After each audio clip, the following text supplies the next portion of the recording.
హరి ఓం శ్రీ గురుభ్యో నమః. శ్రీకృష్ణ పరమాత్మనే నమః. 1వ అధ్యాయం మొత్తం పారాయణం చేస్తాను ఇప్పుడు నేను.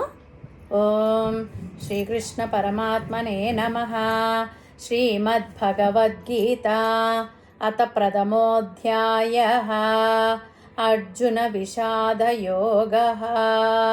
ధృతరాష్ట్ర ఉవాచ ఓం ధర్మక్షేత్రే కురుక్షేత్రే సమవేతా యుయుత్సవః. మామకాః పాండవాశ్చైవ కిం అకుర్వత సంజయ. సంజయ ఉవాచ ఓం దృష్ట్వా తు పాండవానీకం వ్యూఢం దుర్యోధనస్తథా ఆచార్యముపసంగమ్య రాజా వచనమబ్రవీత్. ఓం పశ్యైతాం పాండుపుత్రానాం ఆచార్యమహతీం చ మోం వ్యూఢాం ద్రుపదపుత్రేణ తవ శిష్యేన ధీమతా. ఓం అత్ర శూరా మహేశ్వాసా భీమార్జున సమాయుధి. యుయుధానో విరాటస్య ద్రుపదస్య మహారథః. ఓం దృష్టకేతుశ్చేకితానః కాశీరాజస్య వీర్యవాన్. పురుజిత్ కుంతిభోజస్య సైభ్యస్య నరపుంగవః.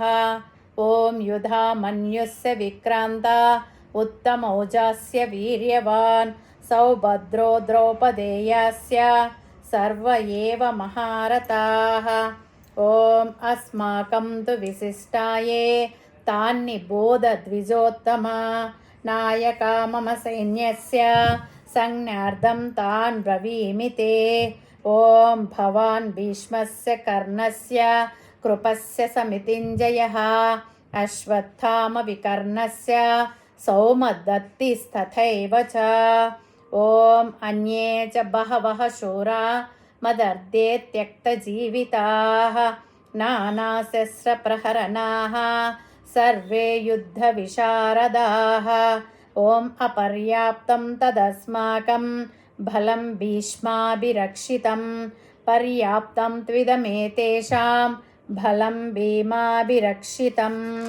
ఓం అయనేషు చ సర్వేషు యథా భాగమవస్థితాః. భీష్మమేవాభిరక్షन्तు భవంతః సర్వ ఏవ హి. ఓం తస్య సంజనయన్ హర్షం కురు వృద్ధః పితామహः. సింహనాదం వినద్యోచ్చైః శంఖం దద్మౌ ప్రతాపవాన్. ఓం తతః శంఖాస్య భేర్యస్య పనవానక గోముఖాః సహసైవాభ్యహన్యంత సశబ్దస్తు ములో అభవత్. ఓం తతః శ్వేతైర్హయైర్యుక్తే మహతి స్యందనే స్థితౌ మాధవః పాండవశ్చైవ దివ్యౌ శంఖౌ ప్రదత్మతుః. ఓం పాంచజన్యం హృషీకేశో దేవదత్తం ధనంజయః. పౌండ్రం దద్మౌ మహాశంఖం భీమకర్మా వృకోదరః. ఓం అనంత విజయం రాజా కుంతీపుత్రో యుధిష్ఠిరః. నకులః సహ దేవస్య సుఘోషమణిపుష్పకౌ. ఓం కాశ్యస్య పరమేశ్వాసః శిఖండీ చ మహారథః. దృష్టద్యుమ్నో విరాటస్య సాత్యకిశ్చ పరాజితః. ఓం ద్రుపదో ద్రౌపదేయస్య సర్వశః పృథివీపతే. సౌభద్రస్య మహాబాహుః శంఖాన్ దద్ముః పృథక్ పృథక్. ఓం సఘోషో ధార్తరాష్ట్రాణాం హృదయాని వ్యధారయత్.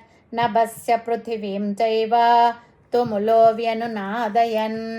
ఓం అధః వ్యవస్థితాన్ దృష్ట్వా ధార్తరాష్ట్రాన్ కపిధ్వజః.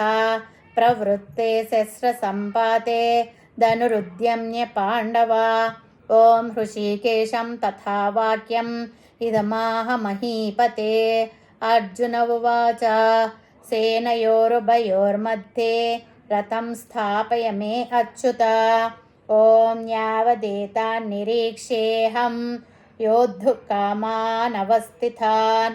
కైర్మయా సహ యోద్ధవ్యం అస్మిన్ సముద్యమే. ఓం యోస్యమానానవేక్షేహం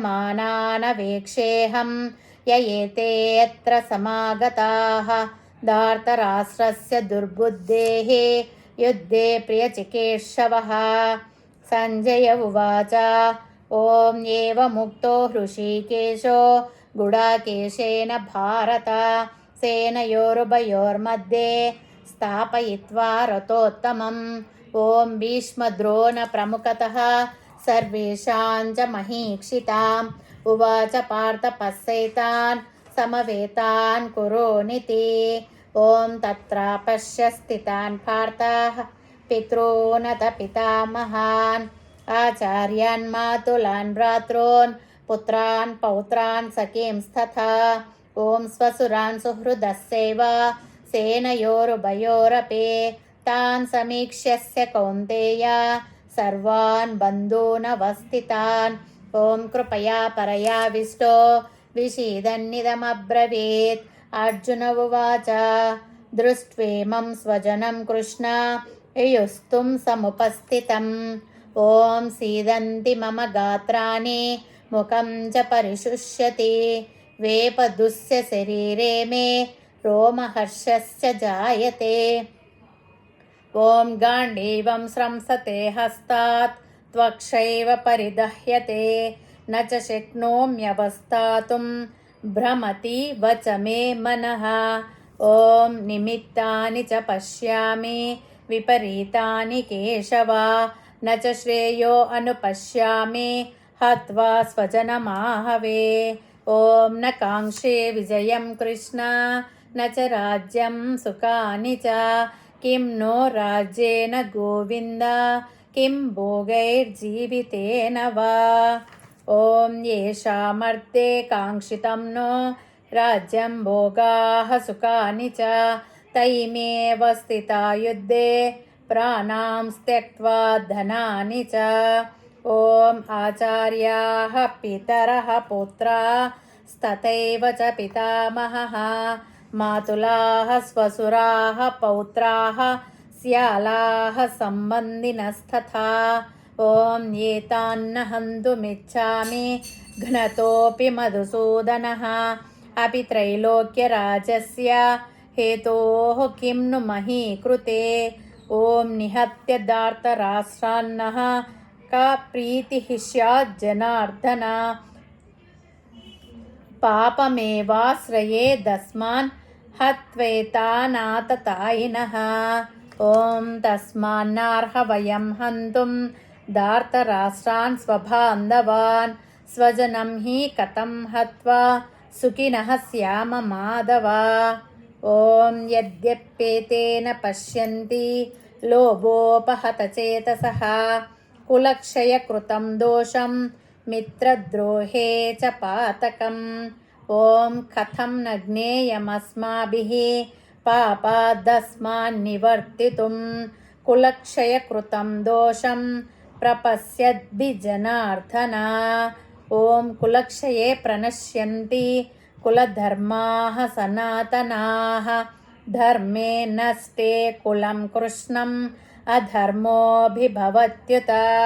ॐ अधर्माभिभवात् कृष्ण प्रदुष्यन्ति कुलश्रियः स्त्रीषु दुष्टासु वार्ष्णेय जायते वर्णसङ्करः।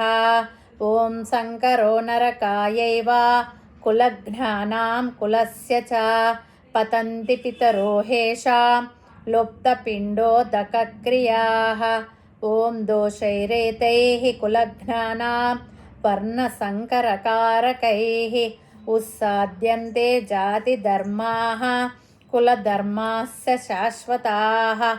ॐ उत्सन्नकुलधर्माणां मनुष्याणां जनार्दन नरके नियतं वासो भवतीत्यनुशुश्रुमा। ॐ अहो बत महत्पापं कर्तुं व्यवसिता वयं यद्राज्यसुखलोभेन हन्तुं स्वजनमुद्यताः।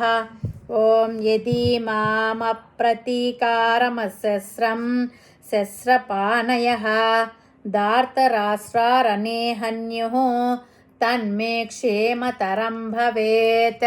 सञ्जय उवाच ॐ एवमुक्त्वा अर्जुनः सङ्खे रथोपस्थ उपाविशत् విసృజ్య సశరం చాపం శోకసంవిఘ్నమానసః.